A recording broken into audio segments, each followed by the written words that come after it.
Okay, so dealing with goddamn fucking narcissistic ass parents, man. Let's get right into this shit.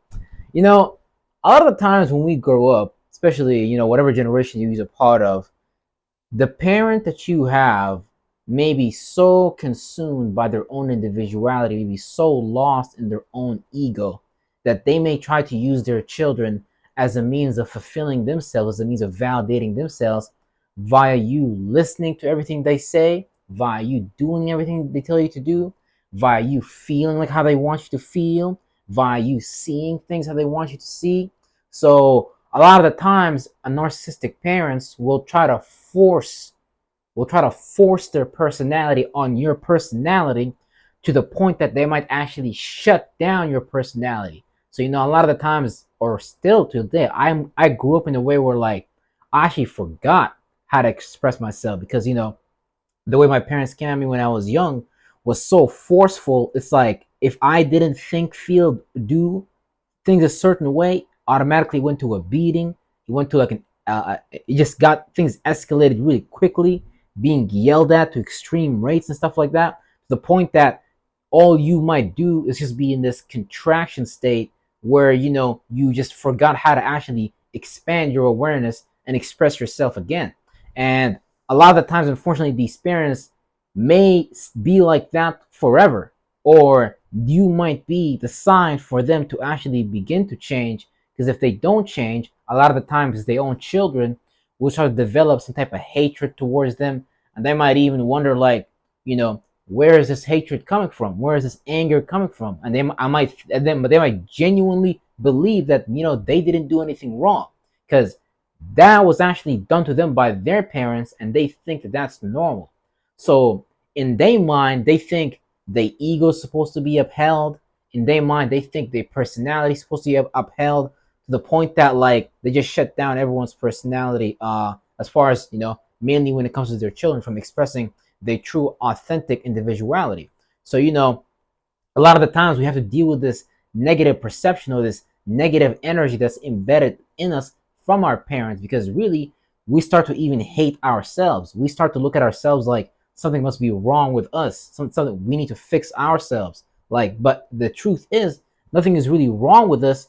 We've just been attacked so much, to the point that, like, we might not want to actually authentically express ourselves, where you have these mental roadblocks. You're like, oh, because these traumas, they stay in your nerves. So whenever you try to express yourself through a certain, I don't want to say a neural pathway, whenever you try to express yourself from a certain chakra or a certain space or a certain organ and stuff like that, you might just block yourself from actually doing that, based on how you was treated at an early age, using that as a reference point on how you should move forward. Because how you was treated by your family, that's going to be one of your earliest reference points on how you should proceed and go about in the world. And you might limit yourself based on these things. So we might have a lot of these negative influences, negative traumas, negative energies embedded in us.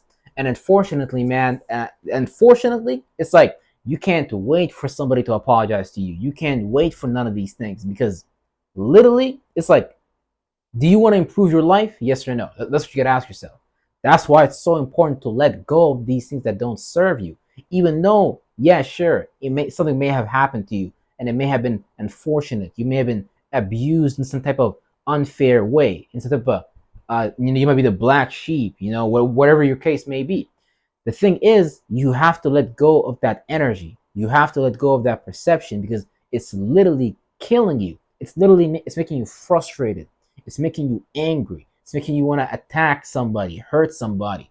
So just us vibrating in that space frequently enough will just make us see everything through lenses of being fucking red. Everything we see is fucking red. Like, you want to be aggressive towards people for, like, no good reason.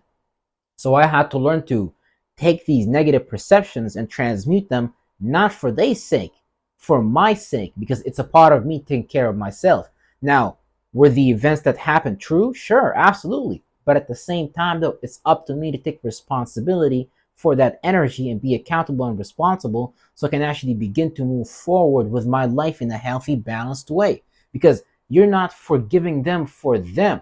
You're forgiving them for you. because you want to get past that experience. You want to get past that event so you can actually go have a healthy lifestyle, not a fucking negative mind state, and you're constantly in fight or flight. You're constantly in your root chakra when you want to be, where you want to take something from someone based on you feeling like, oh, something got taken from you in your childhood. Where it's like literally, it might even create like a dissociative identity disorder, where you create like an alter ego to protect your own real personality, your real stuff and stuff like that. But based on you being hurt enough, that negative energy give birth to like mental parasites, and those mental parasites, those germs, come together to create an organ, which is nothing but a mind that we operate from, kind of just like our organs. Our heart is an organ, but it's like a metaphysical organ that takes the place of our heart. So it may prevent us from having empathy, having sympathy, and stuff like that. And we might even go to the outer world and be cold-hearted and shit like that. So just keep in mind, you're not forgiving your parents for them. You're forgiving them for you, because you deserve to be happy. You deserve to be healthy. Man, you deserve to be wealthy, wise, and in a fucking great relationship with yourself. So, that's something that I had to do in my life so I can move forward, because it really wasn't about them at that point. At that point, it was about me. I was either going to sit there, wait for an apology, wait for, make somebody else's life hell, or I can just go ahead, take accountability and take responsibility for my energy centers, and, create a whole different reality around myself where I no longer even had to participate with that. And, a lot of things in your environment may be triggering that out of you. You might see something, and you might be like, damn, this parent is treating this person fairly. I never got treated that way. Man, my life sucks. But that's the thing though. If you keep engaging in that self-talk, you're going to manifest that self-talk energy-wise, spectrum-wise. And you're literally going to be in that spectrum, in that energy, like for a long time. So you want to be able to let go of that self-talk, so you can let go of that toxic energy, so you can actually move on and create synergy throughout your mind and body, and actually live a healthy lifestyle, actually live from a space of clarity, rather than constantly looking through life at the lens of fucking red, where you want to go mess someone up based on you being messed up. See, that's the thing. Life is a cycle. See, your parents, they've been messed up for so long, they can't even recognize how fucked up they is sometimes. So you gotta just take accountability and responsibility, unmess yourself, unfuck yourself, and actually decide to move forward with your life. Because that's the healthy thing to do. It's not healthy to dwell on past negative experiences and constantly recall memories and talk to yourself about something that happened a long time ago, and live the present moment based on the past and continue to the future to create something similar to the past, because that's what you're going to do with your children. You're going to take it out on them. You're going to think that they here for you. So it's like, you see, we're just repeating the same pattern that our parents did. That's why we got to take care of this now and be the generation that ends all these generational curses. Real stuff.